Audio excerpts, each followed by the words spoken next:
All right, dance teachers, this is our obstacle course for exploring the dance concept of pathways. Today I'm using primarily balance beams as well as a circular hula hoop for our pathway of a circle. If you don't have the balance beams, some good alternatives, you could use some poly dots and maybe lay them out in a straight line. You could use floor tape to mark out the different pathways. You could use balance stones and set them in a curvy pathway.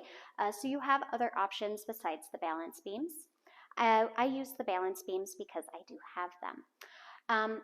Honestly, gross motor skills today, this is the last lesson of the first 7 weeks. So whatever gross motor skills you want them to practice, and I always give options. So for example, we might crawl along the straight pathway is an option. We might march along the curvy pathway. We might do a little gallop around the hula hoop. And the zigzag pathway is a little challenging, so maybe on this one we just practice tiptoe walking or even just regular walking. So you have options.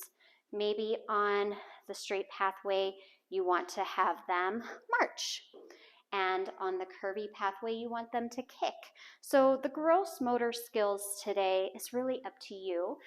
The goal for this obstacle course is to give them a visual of each of the pathways that we have learned about in the lesson plan, and then how they can dance and move and explore in those different pathways and different shapes and things like that. So those were just a couple options for you, really whatever you want them to explore, maybe different shapes, levels, things like that. In addition to the pathways, you can always combine as well.